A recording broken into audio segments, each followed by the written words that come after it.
So today is Thursday, right? And I don't have any work today. So I thought it'd be a good day to, stay up till 5 in the morning and crash out. Because the night before I stayed up and, well, I didn't stay up at all. I went to sleep at like 3 o'clock in the afternoon and woke up at like 9.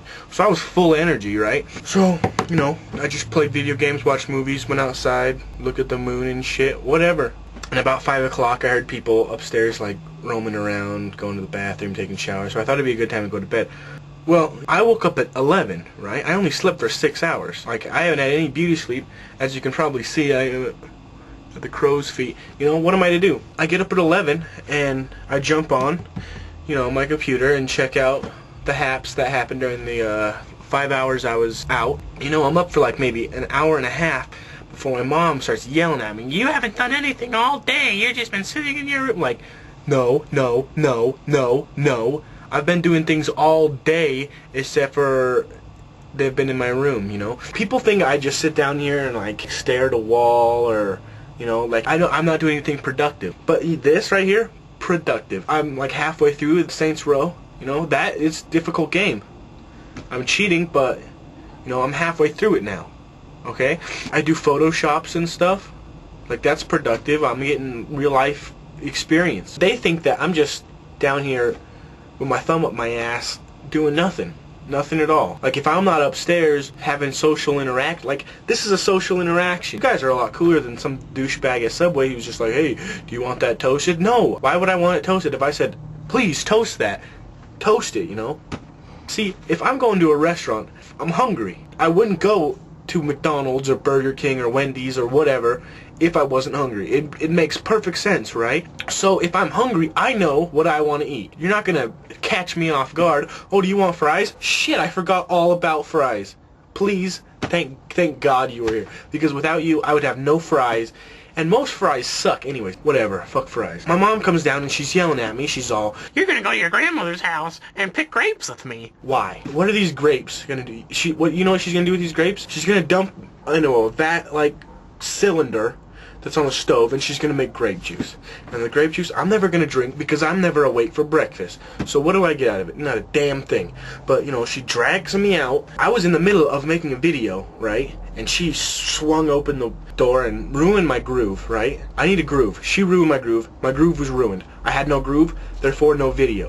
But just to get her to stop yelling at me, I said, fine, I'll go with you, I'll go with you, I'll go with you. Just stop. And she just kept talking and talking, just talking and talking. So finally she left. She said, I'm gonna clean out these buckets. Fine, go clean out some buckets. Let me finish up what I'm doing. But, groove was gone, so what was I to do? The thing about driving my mom is, ever since I got a license, I've realized how bad of a driver she is. She doesn't give a shit about anything. I mean, she's already close to death, so, if she dies, it's not a big deal. But for me, I'm not even old enough to smoke in the state of Utah.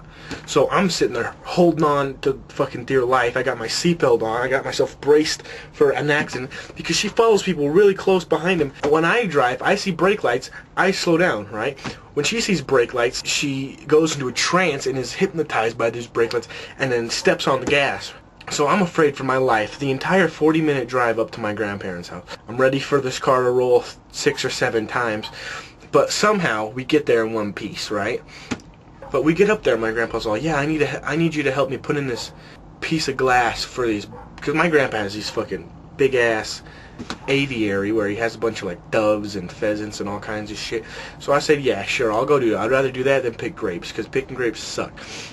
So I go over and I'm holding up this piece of glass, and he grabs a chair that's older than him, and this piece of shit metal chair that he thinks would be a great idea to stand on. So he sets it up underneath it, and he walks up on it, and he's, nailing his shit in, and I'm all, thank God he didn't fall. And then he's, hey, guess what? I'm going to start clipping branches while I'm up here. And I'm all, Jesus Christ, he's going to fall. He doesn't fall, so thank God. As he's getting off of this chair, right, his foot gets caught inside the little loop, and he tumbles out. I try to grab him, but he's too quick for me, and he falls, and he lands on his side on this plastic trough where all the water runs out. So he's sitting there, and he's, cocksucker piece of shit chair, and I'm just like, oh shit, what am I doing? So I'm trying to get his fucking foot out from this chair, but it collapsed on itself like a fucking bear trap, right? So I'm just trying to pry it open. I need the jaws of life, but, they're nowhere to be found. I roll him over, and I just somehow jerry-rigged the freaking chair off his foot. And he's you know, all right. His legs bruised up and his ribs are kind of, you know, broken, whatever. But you know, he still goes and picks grapes because he's crazy. Me, if I would have fell, I'd have just fucking laid there and died. He's old as hell, right? Like, my mom is old as hell, but he's my mom's dad, so he's old as hell too. And then on our way back, while I was holding on to the side of the car, my mom was all, "Your grandpa felt really bad that he swore in front of you." And I was all, like, I've never heard the word cocksucker before, you know? Like, I watched 2 seasons of Deadwood. Cocksuckers in every single line. But, you know, whatever. That's all that happened today.